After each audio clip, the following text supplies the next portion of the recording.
Hey everyone, and welcome back to another top 10 episode of Every Day is a Story All Its Own. It's been great to get your comments, see the shares, see how the motivational and inspirational video from the other day is really helping people. So I wanted to follow up in this top 10 list with the people who have really made the most difference in my life as far as their strategies, their insights. They're constantly seeking to better themselves, understand how creatives work, and make them better. So are you ready to learn from these amazing creatives and then tell some success stories of your own?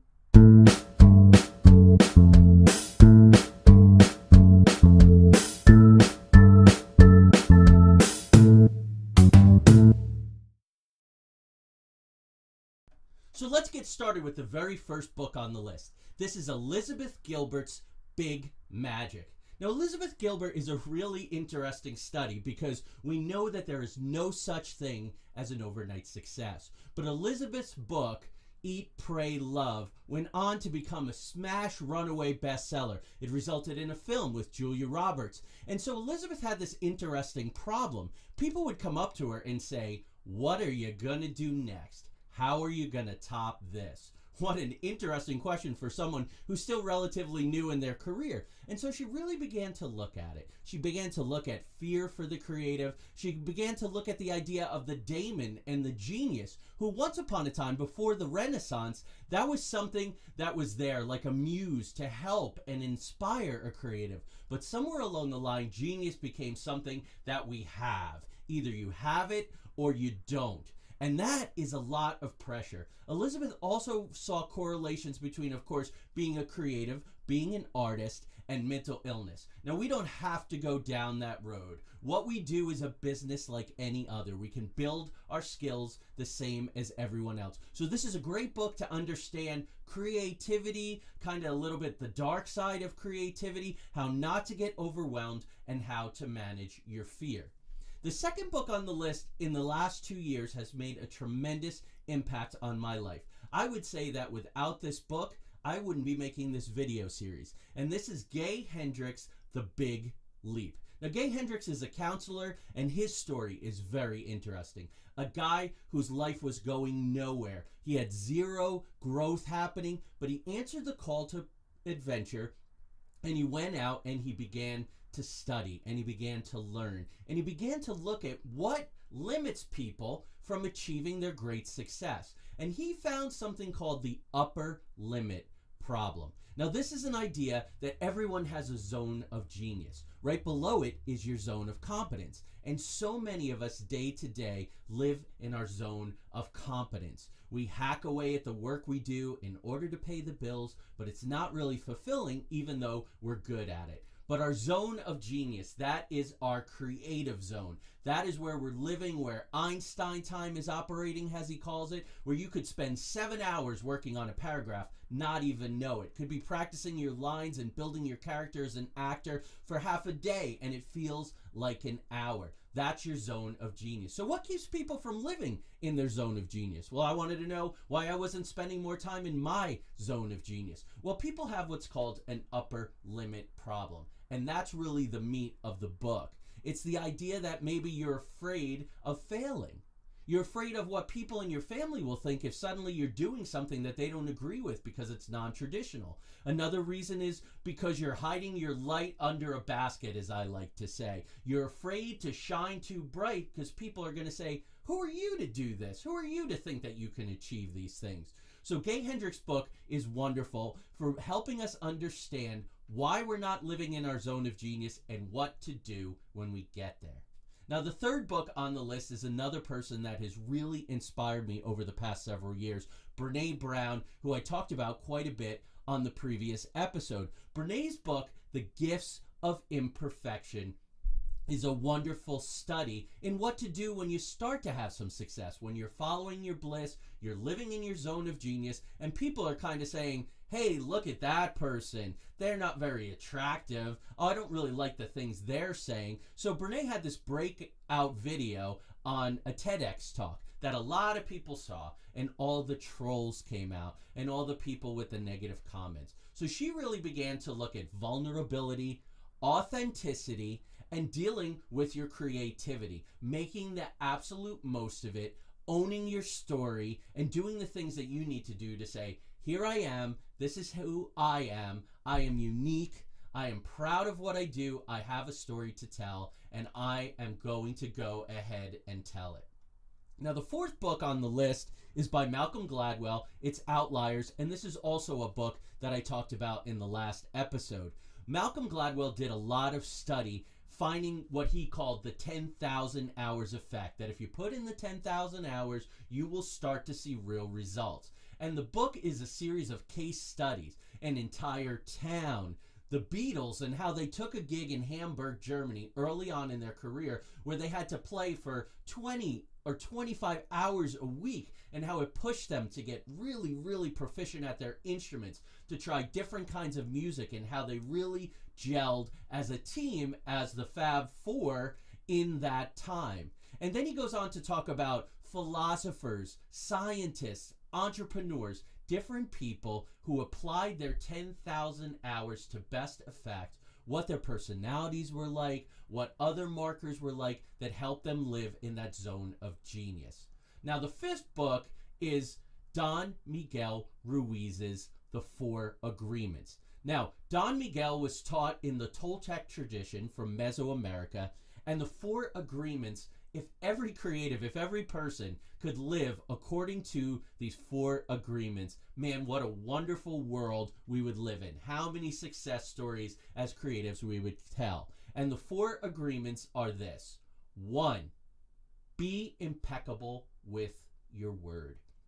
That ties into authenticity. That ties into meaning what you say and saying what you mean without a lot of clever subtext and subterfuge. Another thing is, don't make assumptions. So if you're not hearing back, if you didn't get the part, if you got a rejection notice, don't make assumptions. Find a way to ask. Now, oftentimes we're not told anymore. For writers, screenwriters especially, you have to pay in order to get feedback, but at least ask. And certainly if you don't get any, don't make assumptions. Another thing is always do your best. Totally self-explanatory. And another thing is don't take anything personally. Also very, very hard for creatives, but also really, really important. Now, the next book on the list gets into an interesting area, which I hope to get into more and will definitely get into more for directors, for actors, and for writers. This is Carolyn Mace's Language of Archetypes. Now, Carl Jung, the famous psychologist, did a lot of work on archetypes. Carl Jung was also very interested in dreams. He was an ultra creative. He wrote very creative books. He built his own tower out of stone that he lived in part of the time. So Jung was a very, very creative guy. And Carolyn Mace is an intuitive healer and someone who really, really looks at what keeps us, again, from living our full potential. So archetypes are sort of, for creatives, think of them as stock characters. There are four that we all have: the victim, the prostitute, the child, and the saboteur. So think in your own life when you've maybe been guilty of the dark side, the shadow side of all of these things.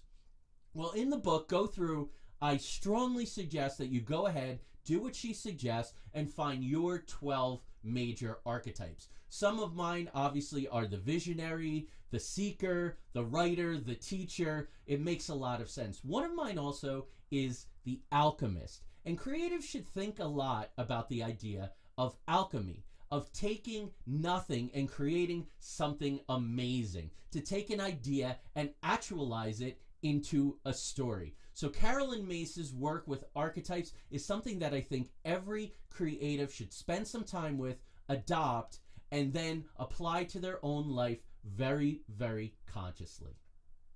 The next book on the list is Dan Millman's The Way of the Peaceful Warrior, which was also turned into a film. Now, Dan's story is autobiographical. He was a world-class gymnast studying at a big university, getting ready for the Olympics, when he had a career-ending injury. And so what he thought was his zone of genius turns out at a young age was not, and he had to go out and find it. Well, he had help. through a kind of eccentric guy who works at a gas station at night that Dan calls Socrates. He's kind of a hybrid of a lot of different kinds of teachers and mentors. I strongly encourage you to go out and find mentors. Find people who are going to encourage you. When you get down in the dumps, they're going to lift you up. When you start feeling sorry for yourself, that they're going to call you on it because they love you and they want to see you achieve and they know you're capable of better.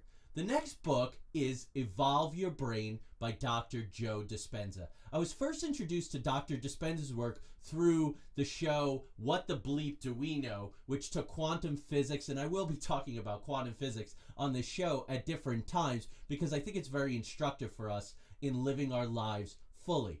But Dr. Dispenza in Evolve Your Brain looks at what are maybe a lot of complex things, but they're very important for creatives. He looks at things like your neural network, that neurons that fire together, wire together.